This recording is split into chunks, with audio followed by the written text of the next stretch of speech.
Welcome to A Celtic State of Mind. I'm Paul John Dykes, and today in A State of Mind studios, I'm once again joined by Lawrence Connolly for the game at Celtic versus Dundee United. Lawrence Connolly, we have heard a couple of things, as well as your wee ringtone. We've heard a couple of things. We've heard the team lines, and we've heard the score up at Ross County. Now, give me a wee update on that, because you've been keeping an eye on it ever since we got into the studio. What is the score up there? I believe they managed to drop some points. Is that the final result? 3 each? 3 each. 7 minutes injury time. County getting the equaliser. Wow. Yeah, exciting stuff. It's very exciting. Now it's down to Celtic, isn't it? It certainly is. You know? There's been a few games, though, just recently. We spoke about last season, Lawrence. We'll get to the team lines and we'll get the comments in as soon as we possibly can. Let us know what you're thinking of the lineup. Ladies and gents, if you're watching us on Facebook, LinkedIn, YouTube, Twitch and Twitter, it's a regular occurrence to see myself, Laura and Lawrence on the match day coverage. So let us know what you think of the lineup. Let us know what you think of the pressure that a lot of people spoke about last season, Lawrence, that we didn't put Rangers under. How massive is it that we capitalise on a couple of points dropped today? Oh, it's huge. It's huge. You know, you get it down to 2 points. You know, it's then within one game, isn't it? Might pull that wee mic just a wee bit closer, mate. Well, we've got the games coming up at Celtic Park. You know, if we can win today, then you're within touching distance. If you beat them, we're at the top of the league. It's incredible, really. I mean, that we've been speaking about must-win games. It becomes a football cliche, Lawrence, you know, a must-win game. Virtually every game feels like that at this moment in time. But when you then look at the context of today's fixture and what has gone on before, where Rangers drop them a couple of points, we go out there, we win the game. It's one of the situations, I guess, I would expect a bit of the free-flowing Celtic at home today. But if we win 1-0 and it's the last kick of the ball, I'm fine with that. To be honest with you, I need to get into that game against Rangers on Wednesday night with all everything that you've just mentioned there on the line. You know, the chance to get top of the league for the first time under Ange Postecoglou. That is what's at stake today. What are we expecting today? Are we expecting something along the lines of the first half that we've seen against Hibs and Hearts? Well, I think the dressing room is going to be buzzing just now, isn't it? They know this is a huge opportunity. They'll know the score. And I think they're going to come out and absolutely go for it in the first half. We have been tiring kind of back part of games, but I expect us to come out completely dominate the first half, create lots of chances. Giakoumakis is in scoring form. Let's hope he keeps it up. I'm sure we'll talk about Gigi. We've got a couple of changes at fullback. Yeah, we'll no worries about either fullback, have we? Scales with his quality balls in. Could it be providing some chances for Giakoumakis? Well, hopefully. Listen, we've spoken about the fullbacks. It's been a topic of conversation all season, so we will be focusing on that, looking towards today's game, approaching the kickoff. But I think we should also look at the centre forward position, because it's been a subject of conversation. You and I don't get a chance, other than on match day, Lawrence, to talk about the situation at Celtic. So the last time you joined us, we spoke about the situation with Giakoumakis. We've obviously had another game in between times, so we'll have a wee chat about that over your shoulder. Eagle-eyed viewers might have seen a wee bit of the old Acsom merchandise. Yes, that is the white, and peeking over its shoulder is a new release, which we haven't actually launched yet. But if you want to get in about the Acsom merchandise, visit us at acsom.net. Have a look at the shop and fill your boots. We've got some nice merchandise in there, as well as Kevin Graham's Henrik Larsson book. Let's read through the team. I'm pretty sure everybody's seen it, and then we'll get into the comment section.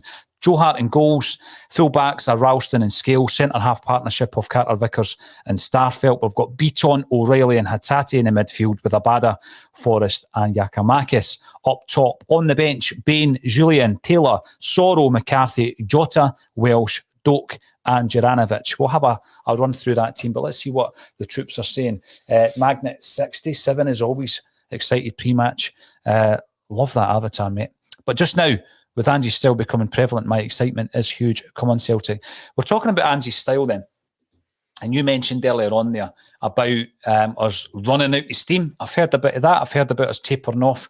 And I've also, over the last 7 days, spoke about my kind of theory behind it, Lawrence, being that we all know that we have this high intensity when performing under Ange Postecoglou. Tremendous to watch when it's in full flow. I'm pretty sure it would be horrific to play against, wave after wave after wave of attack. When Ange came in, Alan Morrison spoke about the type of player that needs to be playing offensively for an Ange Postecoglou side. That player has to be working well in the transition from attack to defence. They need to be winning the ball back. You can see some of the players that he's brought in are absolutely specific to that game plan. Others have had to adapt, Lawrence. Others have been injured and coming into the side. And I think we're in a situation at the moment where we're far better off, like the Tynecastle game, we were far better off in terms of personnel than we had been in the first game at Tynecastle. Much better off. We're also better off in the fact that some of the players had bedded in. So they're coming up to speed. But what we found this season is every time someone comes up to speed, someone else gets injured. Or every time we come up to speed, we bring someone else new and they've got to get up to the tempo that Angie's team has been playing. And that's my theory behind it. I think that's why maybe in the last half hour of games or in the second half of games, it's been prevalent that there seems to be this dip off. We've seen fantastic displays in the first half in the last 2 league games against Hibs and Hearts. Easter Road was another example of that, Lawrence, where we come out the traps and we destroy them in the first half. It tapers off in a second. Do you think it is really just a case of, within the next 4 to 6 weeks, we're going to have all the new players integrated into the training system and into the tempo, the players that have come back from injury back up to speed, and then we'll see more of a 75-minute to 90-minute burst. But also, if it does taper off, we'll have the players on the bench offensively that we can bring on. Well, listen, if we can get a full squad, but I think some of the tapering odds, the treatment the players are taking in the park, let's be honest, the Easter Road. Good point. Tom Roger get kicked off the park. He did, aye. He goes off. McGregor as well, remember the big gash on the shin. Yeah, so I think that's got a lot to do with it. Even Ange just came out and said, I told the players, take care of yourself in the last kind of 10, 20 minutes here because it's dangerous out there because of the tackles that are allowed against us. And it's just, I think that's got a huge amount to do with it. It's probably why we get so many injuries as well. But I'm just looking at the Celtic TV coverage and I'm loving that Celtic rug that they've got there. I'm liking the angle of that. I'm going to ask Kelvin if we can set that up for match day and get a Celtic rug in the shop. Maybe even an Acsom one in the studio. A different rug for you then? Yeah, a different rug, aye, other than this one, apparently, that's on the top of my head. So when we're looking at that then, right, and then the injuries, again, it's from day one, Lawrence, people are going on about, paranoia and all that nonsense. Throw that out the window, right? From day one, we've been banging on about the protection of our players. And obviously what that brings into the discussion is the performance of the referees with a number of games this season. There is, it's not quite a dossier, there's a list here, and I'm sure other people would throw in a few others. Alan Morrison's running the same kind of theme on his blog, Celtic by Numbers. Get it checked out, where he's actually asking a ref, someone with refereeing experience, to look at these decisions and where they got them right, where they got them wrong, etc. But yeah, I've seen a lot of the treatment of our players. Sometimes it's the niggly ones, Lawrence. Players are pretty cute where they know they can get away with niggles, but all the while slowing down a player, making that tempo a little bit less. So by the 60th, 65th minute, is it your take that maybe that's affected us a fair bit as well? Yeah, definitely. You can't be playing through a game, taking kicks all the time and keep going at the same level. But, I'm just shocked that the head of refereeing hasn't spoke about how dangerous it's become for professional players in Scotland. Certainly, even if I thought it's something they wanted. I know he'll speak out about marginal offside decisions, but where is he when you've got some absolutely shocking challenges that What's more important, Lawrence? A marginal offside decision which you're going to get every single season in every single league in football, right? Or the protection largely of the footballers within your game, but the footballers within the sport that you're meant to be, looking after. There's a duty of care there. Yet he comes out, as you say, and talks about Kyogo's goal against Hearts, whether or not it was offside. Wow. What about the treatment of Turnbull and McGregor and Kyogo and Jota? And it goes on and on and on. Eddie Gucci is up there with the worst of the challenges that I've seen. It was horrific. And I had the concerns not only about his ankle, but against his knee as well. We've seen some horrific injuries on the football part, Lawrence. Larsson's the one that always comes to my mind. I remember watching that game against, and by the way, it wasn't a bad tackle. Yeah. That's the strangest thing about it. But it just shows you that, footballers, it's precarious. It's a precarious profession in that one snap decision, one snap challenge, pardon the pun, and your career is seriously affected, if not completely gone. And we've lost players over the years. We've lost Stevie Murray ×2. We've lost John Kennedy. Brian McLaughlin, the first Brian McLaughlin, seriously affected by bad injuries.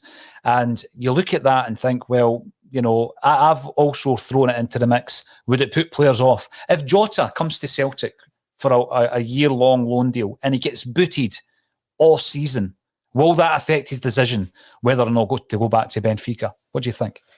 He's obviously been back in Portugal getting some treatment for injuries, and he's going to be reflecting. At the same time, Benfica's going to be speaking to him when he's back there and saying, you've been playing well. What's going on there? Yeah. Maybe we've been a bit rash here. Would you consider coming back? But he's not going to like that treatment, is he? Nobody's going to like it when it's out of the norm. It's not something you'd appear to face in every league, this kind of level of injuries.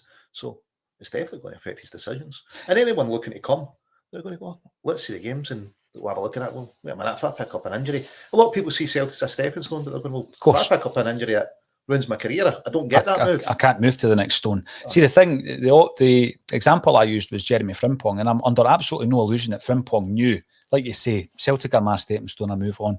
Maybe it happened a wee bit quicker than we expected, his move. It was a wee bit more of a surprise, I think. However, he comes into the game as a teenager, having been at the Man City Academy, comes in as a teenager, he basically gets booted all over the park for the duration of his Celtic career. And then he's offered a chance to go to the German league, right, where they've got professional referees, Lawrence, and there's more of a focus on protecting their star assets and ensuring that the ball players and the entertainers are protected, because it makes the game more entertaining, and then there's a knock on there with regards to fans wanting to go to the games or watch it on television. So I think that it is an issue. We would never know unless a player said, and they're unlikely to say that. But these tactics that have been deployed to try and slow our players down, injure our players, stagger our progress, I think have been prevalent all season. We're looking through the comments. We're talking about the lineup, Celtic against Dundee United. How's it going to go today? Marky Boy, welcome to the show. You're watching on YouTube. And for anyone else out there watching on the YouTube channel, we have an exclusive interview tomorrow with Alan Thompson. We're down in Manchester on Tuesday, talking to Tomo. Very interesting chat. You may have got his book recently. If not, pick it up. It's a great read. And, you sometimes look back on the career of Alan Thompson. 7 years a player, 2 years as one of the members of Neil Lennon's coaching staff, 9 years at the club. And he's one of the guys who had no affinity or affiliation with Celtic before he came to the club, Lawrence, but he certainly left being a huge fan of Celtic Football Club. Yeah, scored some cracking goals, didn't he, in big games. He was a big game player. Yeah. Barcelona, Liverpool, Rangers on a number of occasions. Big game player. He knew how to step up, didn't he? Yeah. He had a bit of fight in his game, which in the last couple of games we've seen this team starting to develop. When the attackers bring in early in the season, there wasn't that kind of reaction. They seem to let it go, but now they seem to actually starting to all be fighting for each other. Yeah. Tomo, of course, scored in the 2005 Scottish Cup final, which was Martin O'Neill's final game in charge of Celtic. It was the end of an era, wasn't it? I remember... Jackie's last game. Whose? Jackie's last game. Jackie's last game, because there was a testimonial, I think the same weekend, and it was Jackie's testimonial against Ireland. But yeah, that was his last competitive game. Bellamy, last game for Bellamy, last game for Rab Douglas, Valharan. It was the end of an era, wasn't it? And but Tomo scored against today's opponents. We missed a penalty. Chris Sutton, you'll remember, skied one over the bar. And it wasn't a great game. Would you take 1-0 the day, though, Lawrence? Listen, it's just 3 points today. 3 points, put the pressure on. There is nothing else.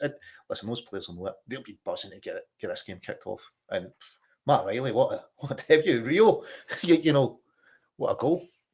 I know. And United must be thinking, how are we going to face up against these guys? Because what kind of footage are they going to have of them so far? They've been scrambling. They've been phoning down south going, right, get something in MK Dons, get something. We need to know what these guys are like as players, so as we can unknown quantities in many ways. But as you say, there is now that ability for football clubs to get data, to get that kind of content, not even just the footage, but the data as well. Lawrence, how do you combat this? It turns into war games, and it's just a game of chess. Marky Boy, you're going to have a good day. We shout out for you and your 10-year-old Emily, who are currently lapping it up in the Kerry deal, then padding it up on our padded seats. 3-1 is Emily's prediction, but any win will do well. I hope the Perrys enjoy that game and the luxury of the padded seats. Are they heated as well?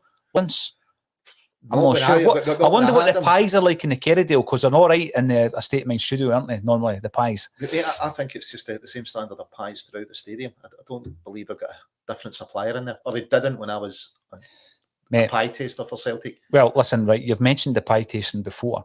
Part of my research for the Tomo interview, as well as going through the book, was going through the old Celtic views. Love doing that, because you get interviews of their time, and he's talking about getting his badges when he's a player, all that kind of stuff.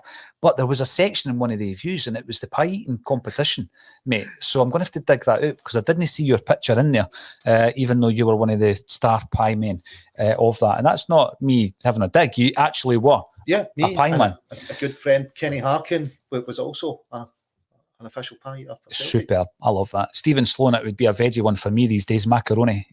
Stephen Sloan, welcome back to the show. He's got a look at the Jackie Mack on that avatar as well. Or is it Ibrahimovic? One or the other. Zlatan. Right, Taylor, Juranovic and Jota all on the bench is a bad idea. Topic of discussion there. So, good point. Taylor, Juranovic and Jota on the bench. Ralston, Scales and Abada start. Let's talk about that. We'll start off with the defence. Joe Hart at the back.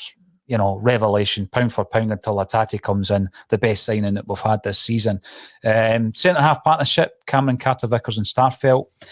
There was a wobble, wasn't there, around about the cup final? There was a wobble with Starfelt. I think a couple of games he was a bit unsure of himself, but it seems to have got back on track with that partnership, Lawrence. I think the wobble kind of happened. At left-back, Taylor was rushed back too early for injury. He wasn't performing at levels he can. Scales was coming in. So on his left side, his partner was kind of changing, wasn't it? And he went up to speed. So I think that had a bit of an effect on Starfelt. Mm-hmm. He's part of the best defence in Scotland. I find it really strange just the amount of criticism the Celtic defence takes, because it's the best defence in Scotland. You're going, well, what are we expecting from them other than to be the best? Well, I think when you're looking at that particular partnership, what we've had this season is like a permutation. And what has become a constant since his arrival is Cameron Carter-Vickers. I think he's been rested once against Alloa, but he is your first pick. He is the diamond in there. But we've had, Near Beaton, Dane Murray, Stevie Welsh, all playing in there. But I think, a lot of people, even though Julian's back, realise that is our best partnership at this moment in time, and I'm looking forward to seeing them again link up. As you said before, it could make a huge difference depending on who's playing on your left hand side. Today, on the left of Starfelt is Liam Scales. He's a player, he came in, not much fanfare, because obviously he's a player that's came in from the Irish League, and I'm not saying that it's not a good enough standard. I think Scales has shown that there is a transition period, I guess, but once you get up to the speed of Scottish football and Angie's training, if you've got the talent, I'm sure Scales has, then you'll fit in. I've been very impressed with his delivery down the left-hand side. He reckons he is at his best on the left of a central defensive partnership. What's your thoughts with him starting at left back over a player that you've championed for a couple of years on this show? I don't think Scales has shown so far to be as defensively sound as Taylor, but the balls he puts in, they're just begging for someone to put them away, aren't they? Yeah. It's just really, really cracking balls in. Looks really confident in the ball as well. Against Alloa, I thought it kind of went missing the last 10 minutes. Alloa were getting a lot down their right-hand side, and you're kind of looking for Scales, but I think game in game he's generally getting better. Mm-hmm. Offensively, just his delivery is just outstanding. So I still prefer Scales at left back, but Taylor at left back, but Scales coming in, it doesn't worry me. You just with his delivery, and I think at Celtic Park we're going to have more of the ball. Mm-hmm. I'm hoping that Giakoumakis keeps up his scoring. So who was playing there last time round against United? It was Montgomery, wasn't it? Yeah, Montgomery. I mean, he came in and done well for us, but I think getting him out on loan's the best thing for him, isn't it? I reckon it is, because now we've got Scales up to speed. I think that Montgomery, if he goes to Killie and plays another 20 games this season. That will be great for his development. Kilmarnock will be a Premier League team next season, I guess. I'm throwing that out there. Just looking again at the league table, because Chancellor came in and Magnet came in before, and Chancellor says you had answer, and it's 3 each against Ross County. How does that leave the league table? Rangers are top with 56 points. Celtic are 5 points behind. But of course, with today's game in hand, the goal difference, we extended that quite dramatically with 2-6 back-to-back 6-0 wins in the league, Lawrence. But it's now a wee bit tighter. It's three goals in it. But as you were saying before, you get that win today. There's 2 points in it, and that game on Wednesday night, I mean, it's already massive. It always is, but it just adds even more to that. We're going about must wins, must not lose, etc., etc. We know we've got to get that monkey off our back on Wednesday night, but that adds even more, seriousness and gravity to such a result. And I'm looking so much forward to Wednesday night.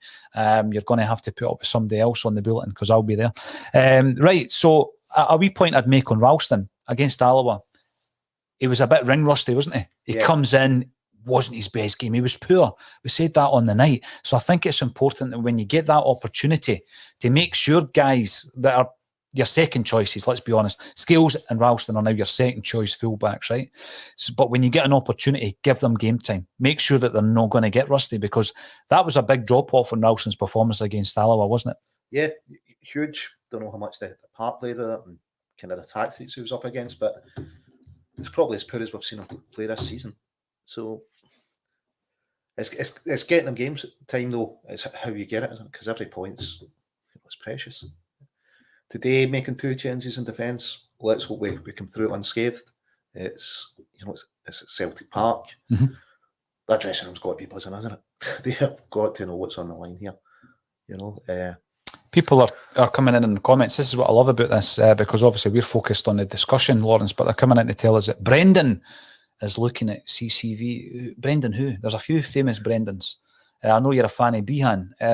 Is Rodgers at the game? If so, who on earth's he watching? I mean, there's a couple of days left of the transfer window. If he's at the game, who is he watching? Enjoy the game, Brendan, but go away back down the roads with no players, unless you want a left back in Bolingoli.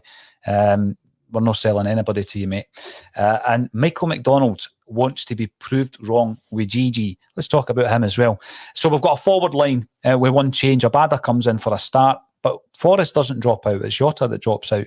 And Giakoumakis leading the line. We don't really have any options unless you wanted to play Abada through the middle, but you wouldn't want to do that anyway because Giakoumakis has scored 2 and 2. And if he gets another good performance under his belt today, the confidence grows. He's been talking to the press. Ange, after the Alloa game, said he must do better. Tynecastle, he did do better. And that's one of the games that you've got to rise to the challenge, Lawrence. He did that. We want another goal today going into the game against Rangers on Wednesday, don't we? Yeah, definitely. It's been a stop-start season for him. I know he came out and said, look, my season starts now after Alloa. He spoke well in the press. At least he spoke out, about what the players are facing. And you just want to stay in that goal trail, don't you? Hopefully he does. Yeah. We don't have too many options just now with injuries and internationals, but if we do need to change it later on, you could see Abada moving through and Jota coming on, but hopefully Big Giakoumakis keeps in the goal trail. Yeah, definitely. I mean, we all know strikers, it's a confidence position, isn't it? It's a bit like goalkeeper. There's no place to hide. You miss a chance, you've had it. If you make a mistake, it's a goal against you. They're the two positions where obviously confidence is a massive part of every player's game. But I think if you're not getting the goals, one goal, that goal against Alloa, it was the instinctive nature that he took it.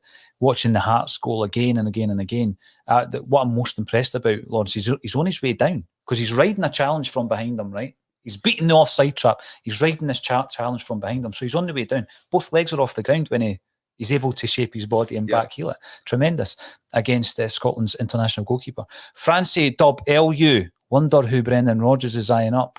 Perhaps he's just up to join our pal who was on the comments earlier in the posh seats for a wee prawn sandwich and that, get all the hospitality. Let's hope so. If he is watching a player, I'm looking at our lineup today and I'm thinking to myself, I'm not prepared to lose any of these players, Lawrence. I'm at that stage. I'm not prepared to lose any of them. And I hope that he's not up to look at any of the loanees. I think he'd probably up to have a wee look at Abada. because his starts are, for 20 years old, his goal return, his assists. I think that's who's maybe getting an eye on. The loanees, who would you think? Jota, Cameron Carter-Vickers, either of them? I hope he's not about to throw a spanner in the works, and I'm not going to let that become the narrative here anyway, because we're buzzing about the fact that we can close the gap at the top of the league. We're speaking about the forward three. Forrest has played left, as has Abada. How do we set up today? Do we play Forrest right or left, and likewise with Abada, vice versa? I think Forrest will start on the left, Abada on the right. Right. I think, Abada's played more on the right this season, hasn't he? And listen, throughout it, they might be interchanging. Make it a wee bit more difficult to pick them up. But I think that's how we start. Forrest on the left, Abada on the right. Okay. And again, the luxury that you've got there is that they're interchangeable. Switch them. And I think you've got to do that. You've got to, if a fullback starts to get a bit comfortable with a player, just switch it. Make them think about it. Interesting that Fuchs is away to Peterborough as well. I was impressed with him. Yeah, definitely. I think he'll be a huge miss for United. He was our best player. He's a huge miss. By the way, bad challenge against McCarthy in the game at Celtic Park earlier this season. Yeah. But I was impressed with his performance. Yeah, and McCarthy ended up going off injured, and it kind of stopped his season there, didn't it? It did a bit. Yeah, another one of the players that's been injured. It did a bit, mate. But let's talk about the midfield as we approach kick-off. Beaton, O'Reilly and Hatate. Now, Rodgers, you might be impressed with Hatate, but, he's a Celtic player for at least the next 3 seasons. I've been hugely impressed with the 2 new boys in the midfield there. I was a wee bit concerned going into Tynecastle, the cauldron of Tynecastle, with 2 brand new players, if you like. Hatate had 1 game under his belt, but we were throwing a midfield together for the first time. How impressed were you with Beaton, Hatate and O'Reilly against Hearts? Beaton's just been brilliant since he's moved back to midfield, hasn't he? I know. He's just not looked back. He's looked an absolute class player. Yeah. He's getting better game in game. O'Reilly, what a debut. Absolutely stunning debut. $1.5 million. Where is Ange finding these guys? It's see value for money. Brilliant debut after another. Value for money, right? It's something that you can look through the last 10, 15 years of Celtic transfers, maybe even further afield, right? And the hits and the misses. I'm not going to call anybody a flop. If you get to the stage where you sign for Celtic, you've got ability, right? But sometimes it doesn't work. So the hits are or the misses, right?